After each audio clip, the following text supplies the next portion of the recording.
없다라고 하는 이야기 함께 나누게 될 것 같아요.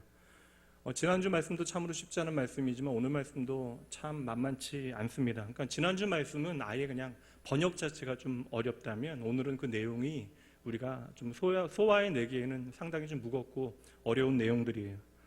여러분, 로마서의 복음에 대해서 이야기할 때 반지에 박힌 보석과 같다라고 신학자들은 이야기하는데, 여러분 로마서 말씀 지금 1장부터 3장까지 살펴오는데 정말 그렇습니까? 여러분, 반지에 박혀져 있는 보석을 발견하신 것 같은 그런 감격이 여러분들에게 있으십니까? 사실 좀 생각을 해보면요, 여러분들이 살아가는 일주일의 삶의 형편이라는 것이 참 녹록치 않아서 한 주간 참으로 힘들게 내가 생활하다가 주일에 교회 와서 하나님의 말씀 듣고 격려받고 환하게 웃으면서 다시 세상으로 나가고 싶은 마음이 있는데, 도무지 로마서의 말씀은 우리의 마음을 편안하게 놔두지를 않습니다. 그렇다면 왜 바울 사도는 이렇게 부담스러운 복음의 메시지를, 복음을 이렇게 부담스러운 방법으로 우리에게 계속해서 전하고 있는 것일까요? 여러분, 한 가지는 아셔야 돼요. 어떠한 유명한 목회자의 말도 성경의 메시지를 대신할 수는 없는 거예요. 그리고 어떠한 성경 말씀도 오늘 나하고 상관없는 말씀은 존재하지 않습니다.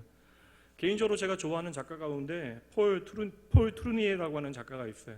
좀 책이 약간 철학적인 책이고 인간의 삶에 대한 그런 인문학적인, 기독교 인문학적인 그런 저서들이 많아서 좀 읽기는 어렵긴 하지만 깊이가 있어서, 그러니까 제가 깊이 있다라는 게 아니라 좀 시간을 두고 읽기에 좋은 책이긴 합니다. 근데 그 폴 트루니에가 성경에 대해서 이렇게 정의했어요. 눈에 안 들어오실까 봐 제가 적어놨습니다.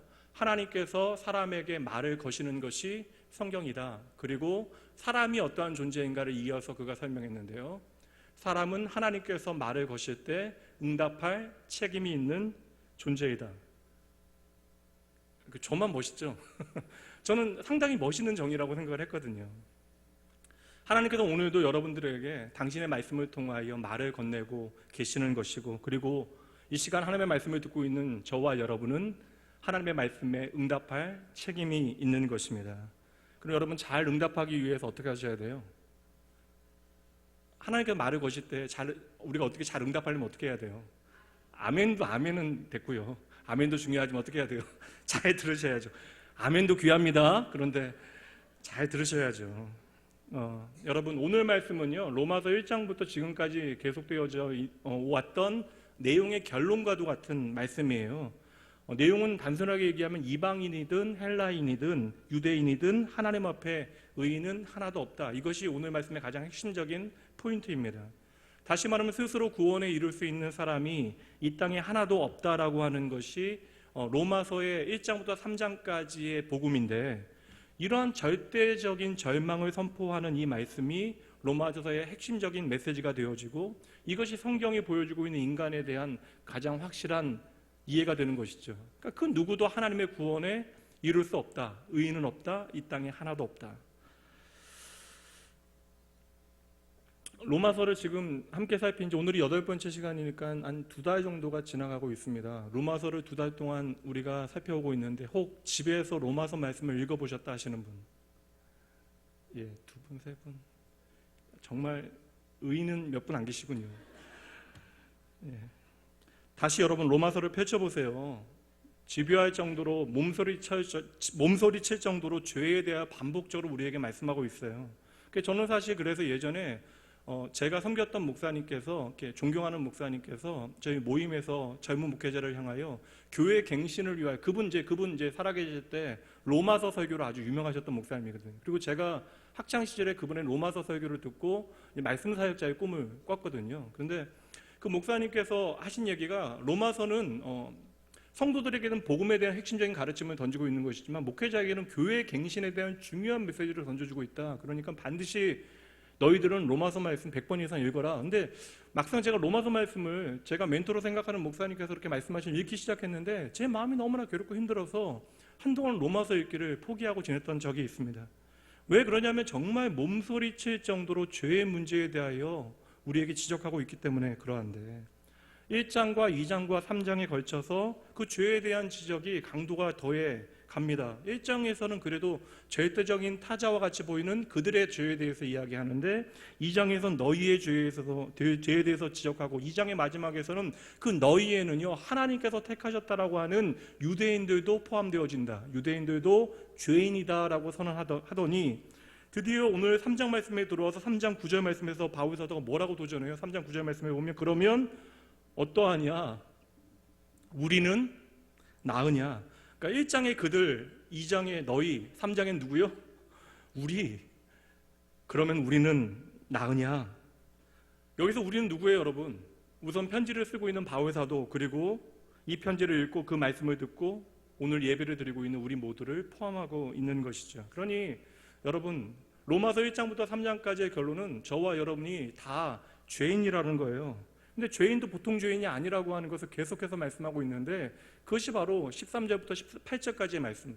그러니까 많은 분들이 오해하시는 게 이 13절부터 18절까지의 말씀은 나와 상관없는 말씀으로 오해하신다라는 거예요. 근데 이 말씀 여러분 제대로 듣지 않으면 이제 이후로 바울 사도가 전하는 참된 복음이 무엇인지 깊이 있게 이해하기가 어렵습니다. 이 13절부터 18절까지 힘들겠지만 저와 여러분에 대한 말씀으로 생각하시면서 여러분 읽어내셔야 돼요. 다시 한번 읽어보도록 합니다. 제가 읽어드릴게요. 여러분 들으세요. 그들의 목구멍은 열린 무덤이요 그 혀로는 속임을 일삼으며 그 입술에는 독사의 독이 있고 그 입에는 저주와 악독이 가득하고 그 발은 피 흘리는데 빠른지라 파멸과 고생이 그 길에 있어 평강의 길을 알지 못하였고 그들의 눈앞에 하나님을 두려워함이 없느니라 함과 같으니. 그러니까 여러분 지금 이 말씀은 로마서 1장과 2장 말씀에서 그들과 너희와 유대인들에게 하신 말씀보다 더 강하고 매서운 말씀이 이 안에 들어있잖아요. 정말 집요하게 우리의 약점과 잘못과 치부를 드러내고 있는 것입니다. 근데 여러분 우리의 인생에 대한 성경의 증언은 이러한데 참으로 신기한 건 뭐예요? 어떠한 일이 발생하게 되어지면 어떠한 사건이 발생하게 되어지면 참 신기한 것이 잘못을 한 사람이 없어요. 죄를 지은 사람이 없습니다.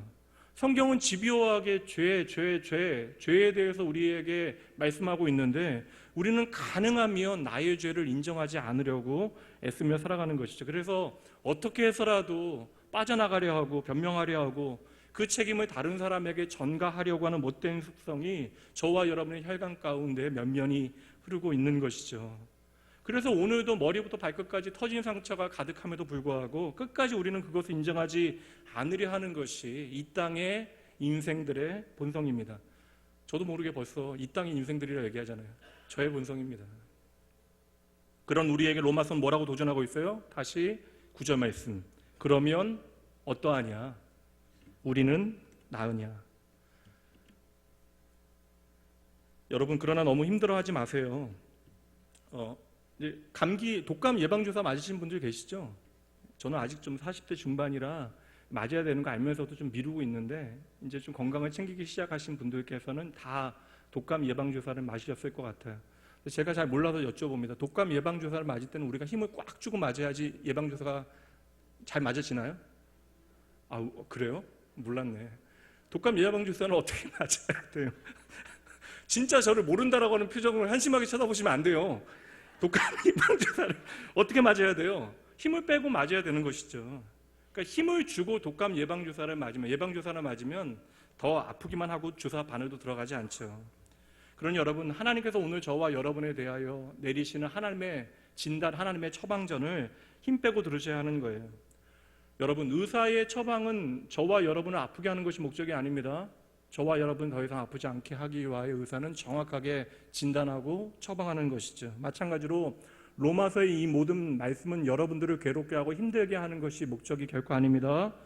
우리의 인생으로서는 도무지 찾을 수 없는 은혜가 꼽히는 자리가 어디인지를 우리에게 정확하게 보여주고 있는 거예요.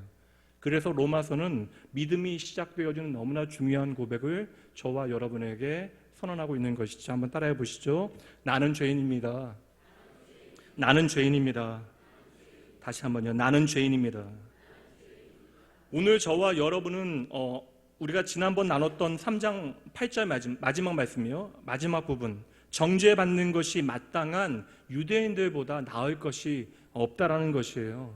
예수님께서 유대인들 가운데서도 가장 바람직한 삶을 살아가는 것처럼 보여졌던 바리새인들과 서기관들을 향하여 뭐라고 말씀하셨습니까? 그들은 회칠한 무덤 독사의 자식. 그들이 회칠한 무덤 독사의 자식이었다면 오늘 저와 여러분도 회칠한 무덤 독사의 자식이라고 하는 사실을 알아야 한다는 것이죠. 여러분, 복음이 어디서부터 출발합니까? 저와 여러분의 죄가 예수 그리스도를 십자가에서 죽였다라고 하는 사실로부터 출발하고 있는 것이에요. 바울 사도는 유대인이나 헬란이나 다 죄 아래에 있고 하나님의 법정에서 이미 사망 선고를 받았다라고 선포하고 있습니다. 이것이 바로 바울이 전하고자 하는 복음의 처음 시작이라는 것이죠. 다시 말하면 저와 여러분이 나의 죄의 무게가 무엇인지를 깨닫게 되어질 그때에서야 은혜의 복음이 우리 가운데 꽃피우게 되어진다라는 것입니다. 여러분의 인생에 예수님 필요하시죠? 아멘 할 수 있는 기회를 드렸잖아요. 여러분의 인생에 예수님 필요하시죠? 어제도 예수님이 필요하셨고 오늘도 필요하셨고 내일도 필요하시죠? 그럼 여러분, 이 땅의 모든 인생은 다 예수님이 필요한데, 다시 말하면 오늘 말씀대로 이야기하면 내가 죄인이라고 하는 사실을 깨닫지 못한 사람들은요, 진정 예수님이 내 삶에 필요하다는 사실을 깨닫지 못한다는 거예요. 다시 말하면 실존적인 의미에서는 내가 죄를 깨닫지 못할 때에 예수님은 내 삶에 전혀 필요 없는 존재가 되어진다라고 착각하게 되어진다는 것이죠. 그러니 여러분, 가장 중요한 거예요. 내가 죄인이라고 하는 사실을 깨닫지 못하면요, 신앙의 출발점에도 우리는 서지 못하는 것입니다. 그래서 나의 죄의 문제를 생명의 문제로 깊이 있게 바라보지 못하는 사람들은요, 두 가지가 없어요. 첫 번째는 그 마음의 평강이 없고, 두 번째는 하나님을 두려워하는 마음이 없는 것입니다.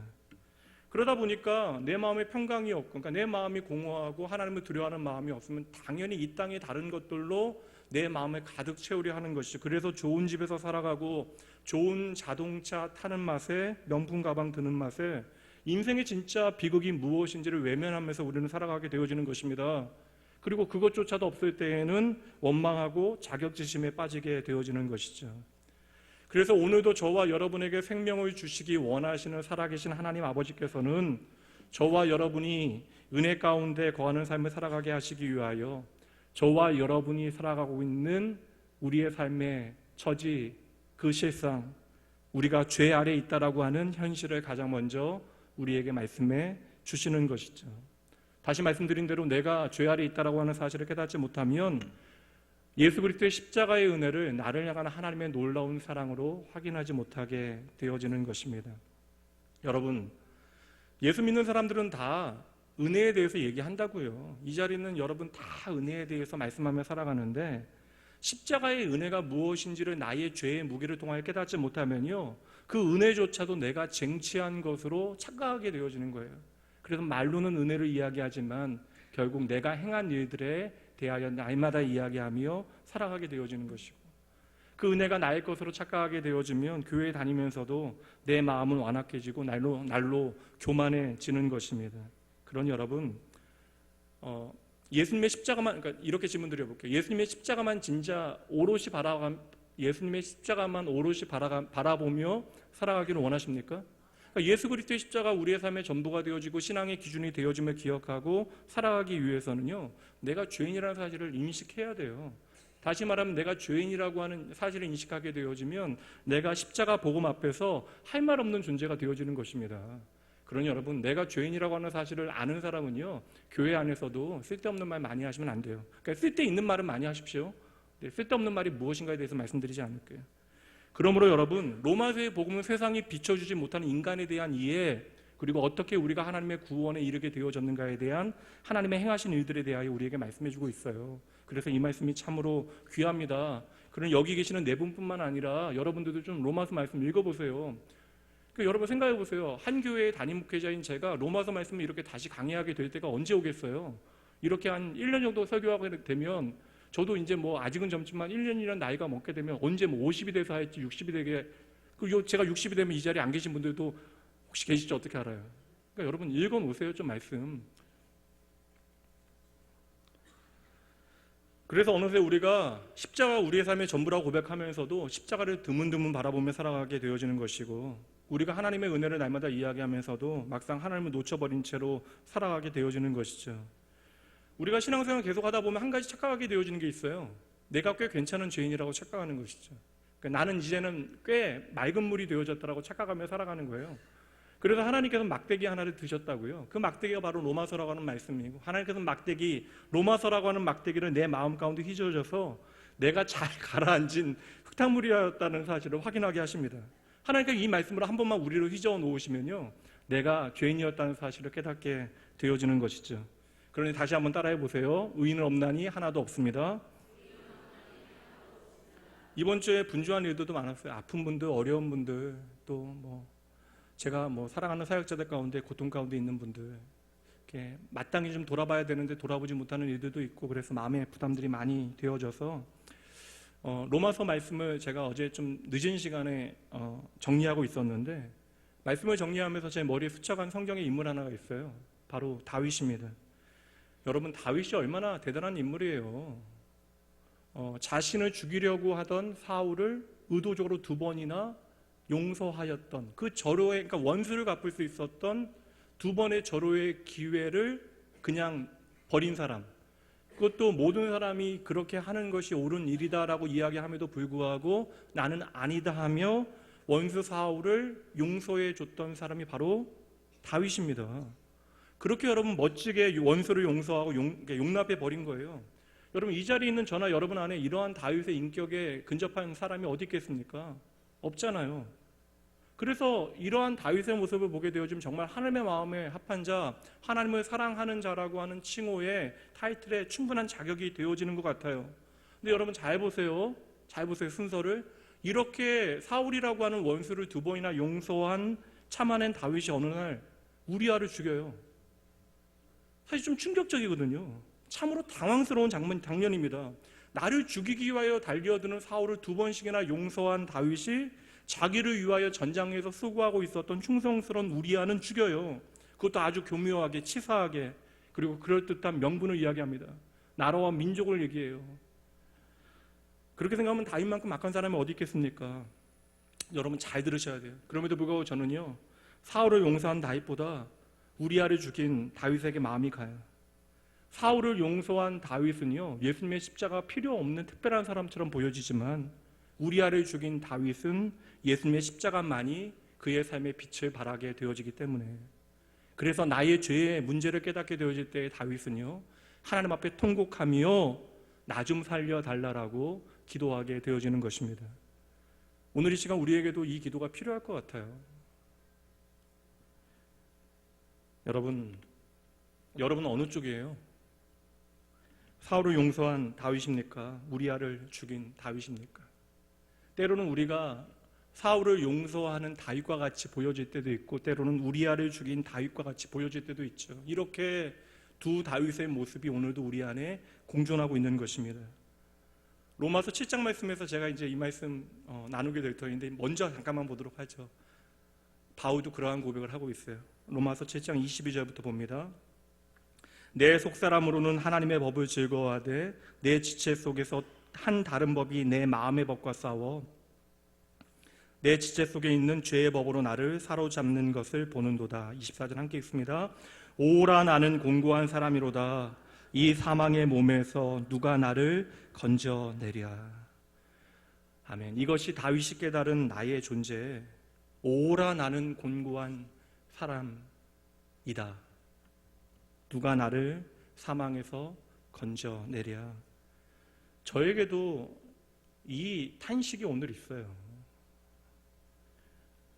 세상에서 여러분 유일하게 화장을 하는 동물이 누군지 아세요? 나라고 하지 마세요.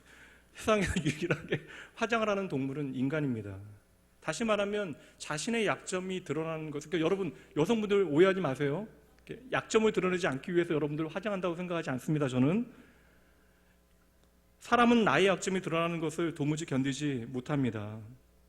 여러분, 제 아무리 우리가 잘 감춰서 세상이 나의 변명과 핑계를 다 이해해주고 들어준다 해도 무슨 소용이 있어요. 전능하고 살아계신, 그리고 내 마음의 모든 것을 아시는 하나님께서 여러분의 마음을 다 알고 계시는데 여러분들은 그 하나님 앞에서 뭐라고 변명하시겠습니까? 그러니 여러분, 오늘 말씀을 통하여 나에게 들려주시는 하나님의 복음이 무엇인지 보셔야 돼요. 예수의 복음은 분명 우리를 잘되게 하기 위하여 우리에게 주시는 것이지만 예수의 복음은 결코 이 세상 가운데 잘되는 나, 더 잘되는 나를 발견하기 위한 확신이 아닙니다. 예수의 복음은요, 하나님을 배반하고 선악과를 따먹고 숨어 있는 내 자신을 발견하고 이제는 도무지 어떠한 내 삶의 방법이 없어서 하나님께서 피 흘리게 하신 어린 양의 옷을 기다리는 그것이 바로 복음이에요. 내 삶에 예수님 말고는 어떠한 소망이 없는 것이 바로 복음입니다. 그러므로 여러분, 우리는 원수를 용서한 빛나는 다윗의 삶의 순간이 아니라 자신의 부끄러움을, 수치를 감추기 위하여 신실한 부활을 교살하고 있는 그 악인을 사랑하신 하나님의 시선에, 하나님의 은혜에 우리의 마음을 집중해야 하는 거예요. 우리는 오늘도 나의 잘못을 감추기 위하여 열심히 화장하고 있지만 하나님께서는 오늘도 우리의 그 모든 화장을 하나하나 벗겨내고 계시는 것이죠. 오늘 말씀뿐만 아니에요. 예수님께서도 사람의 마음으로부터 나오는 모든 생각의 실상이 무엇인지를 복음서에서 밝혀주시는데 마가복음 7장으로 가봅니다. 속에서 곧 사람의 마음에서 나오는 것은 악한 생각 곧 음란과 도둑질과 살인과 간음과 탐욕과 악독과 속임과 음탕과 질투와 비방과 교만과 우매함이니 함께 읽습니다. 이 모든 악한 것이 다 속에서 나와서 사람을 더럽게 하느니라. 아멘. 참으로 여러분 맞는 말씀 아니에요? 여러분, 저와 여러분이 인생을 살아가면서 깨달은 것 하나가 있어요. 인생을 보면서 깨달은 것 하나 뭐예요, 여러분? 세상에 믿을 놈 하나 없다. 다 아시네. 우리는 인생을 통하여요, 한눈 팔면 뒤통수 맞는다는 사실을 너무나 열심히 학습해서 배웠어요. 그렇다면 여러분, 결국 어쩔 수 없다라고 하는 체념을 우리에게 말씀하고 있는 것입니까? 아닙니다, 여러분. 로마서는 인생과 세상과 역사를 부정하고 있는 것이 아니에요. 무엇을 말씀하고 있습니까?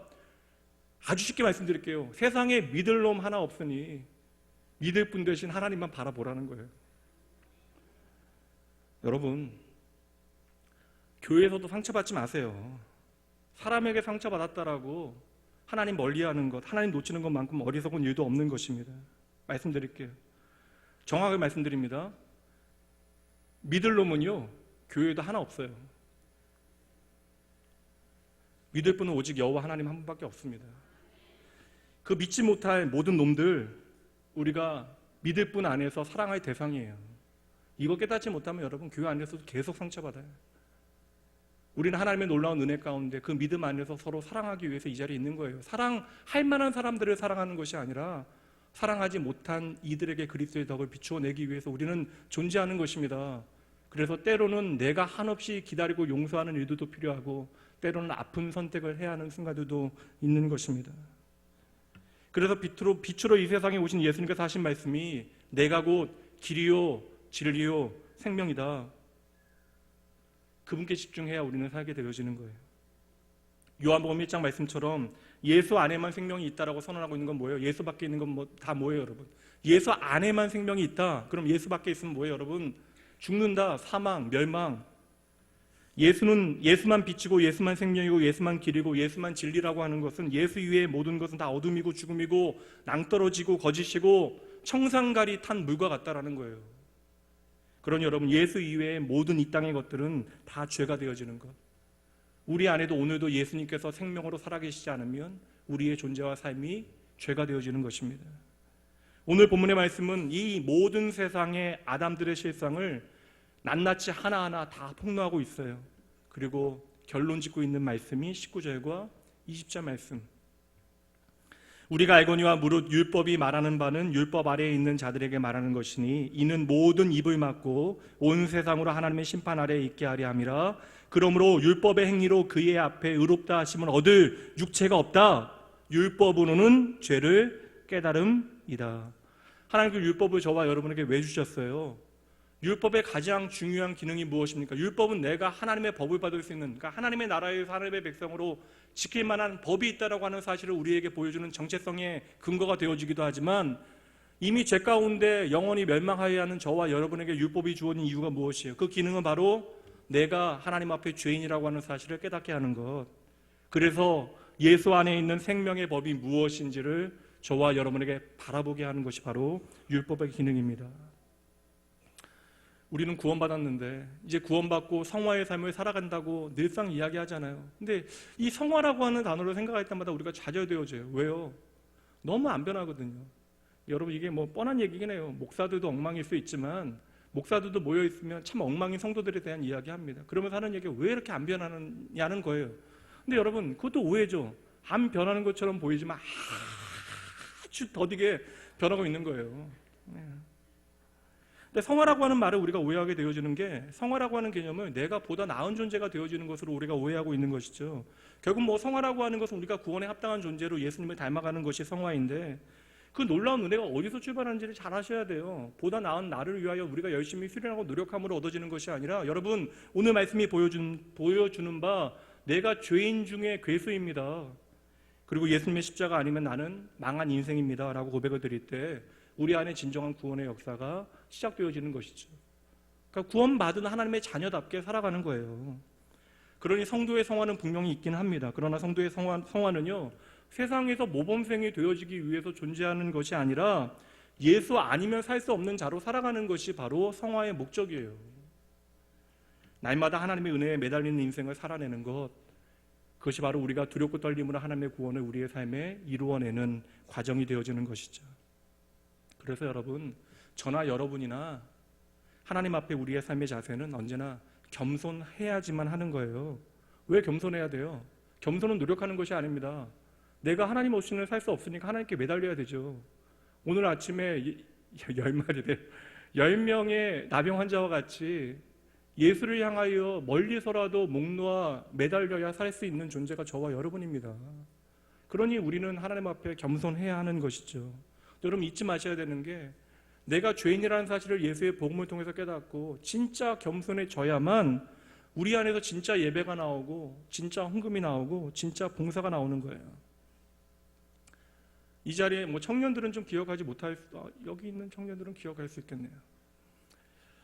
예전에 보았던 인상적인 광고 하나가 있는데 1990년대에 있었던 광고예요. 여러분도 기억하실 것 같은데, 아주 매서운 겨울 바람이 부는 밤에 그 시골집에서 한 할머니가 나오세요. 그래서 그 밖에 있는 연탄을 갈고 이제 들어가려고 하는데 또 할아버지가 나오시니까 추운데 왜 나왔냐고 이렇게 두 분이 이렇게 다 노부부가 들어가게 되어지고 문이 닫힌 다음에 목소리 하나가 들려옵니다. 여보, 아버님 댁에 보일러 놔드려야겠어요. 이거 며느리들 부담스럽게 만드는 말이잖아요. 자기 집보다 시댁을 먼저 생각하는 그 귀한 며느리. 근데 그 광고가 제가 정확하게 기억해요. 유학을 제가 2006년도에 떠났는데 그 즈음에도 다시 방송되어졌어요. 그때도 광고 마지막에 여보, 아버님 댁에 보일러 놔드려야겠어요. 그러니까 여러분, 다시 얘기하면 그 며느리는 15년 동안 계속해서 겨울마다 아버님 댁에 보일러 놔드려야겠다고 말만 한 거예요, 여러분. 마음이 있으면 말하기 전에 먼저 몸 움직여 계약해야죠. 온라인으로 얼마나 계약하기도 편해요. 이제 여러분, 말은 충분합니다. 우리가 아는 것이 부족하고 말이 부족해서 성도답게 살아가지 못하는 게 아니에요. 하나님의 은혜가 무엇인지 깨닫고 나의 존재의 한계를 깨달으셨으면 하나님 바라보시고 이제 열심히 여러분의 몸을 움직여 나가셔야 한다는 거예요. 예수님께서 왜 바리새인들을 향하여 회칠한 무덤이라고 이야기하셨을까요? 너희는 구원받지 못할 놈들 정하신 것입니까? 아니에요, 여러분. 그들의 마음을 하나님께서는 다 보셨기 때문에 너희는 회칠한 무덤이라고 말씀하신 것입니다.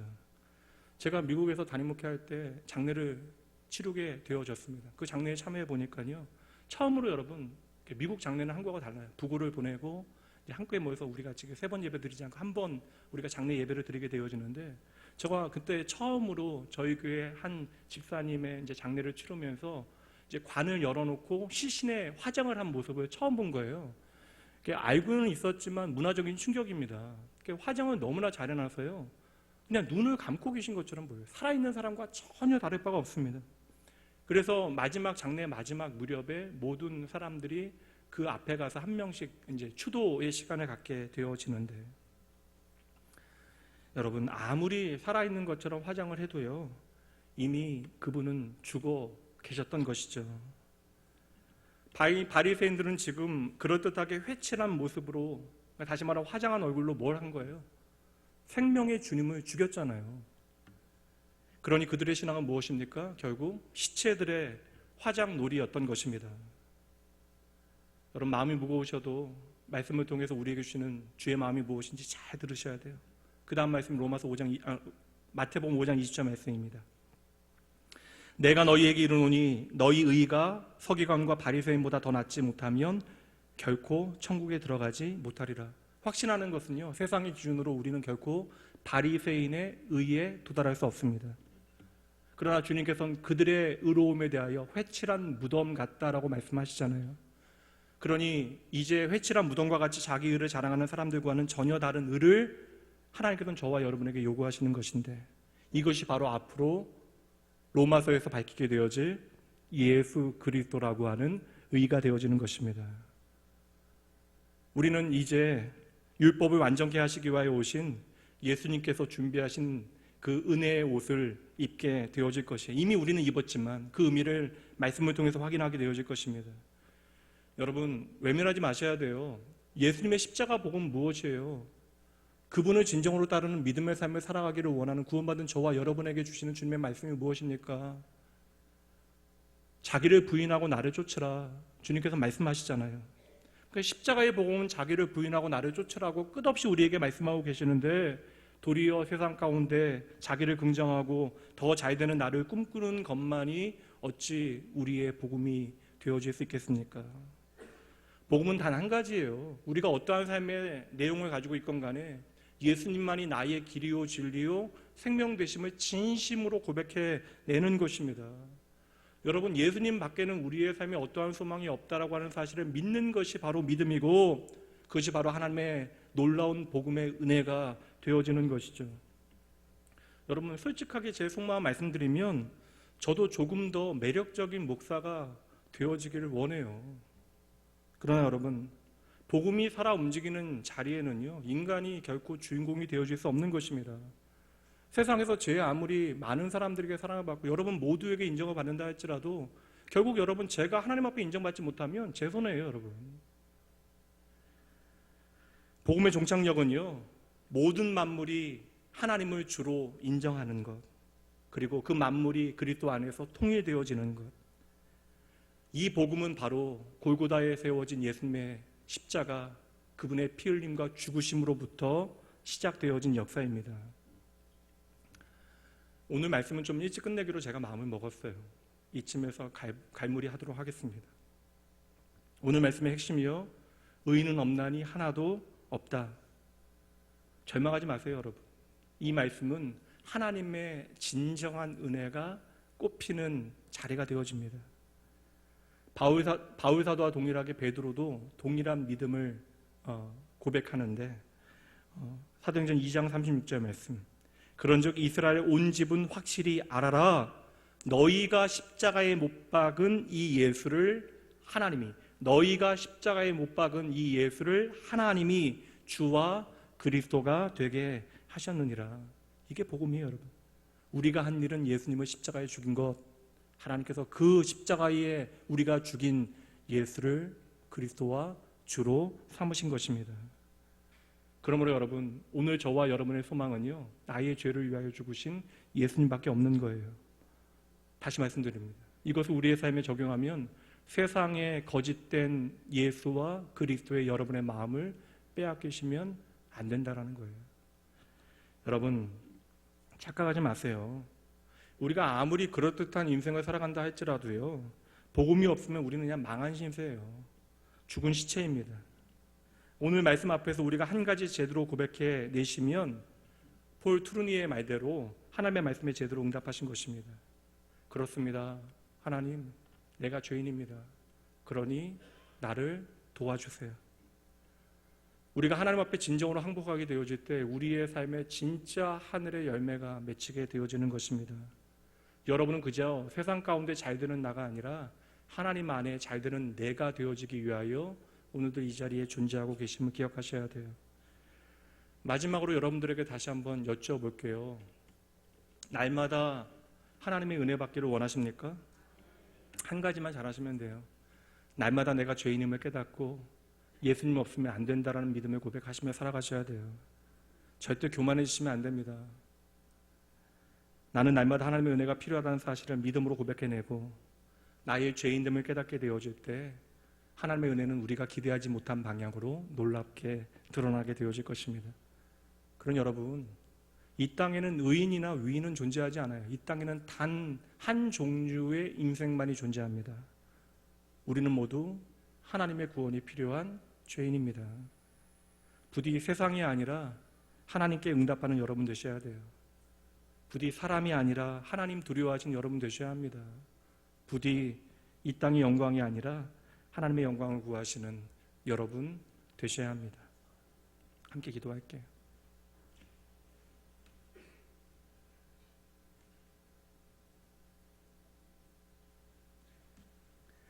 하나님 아버지,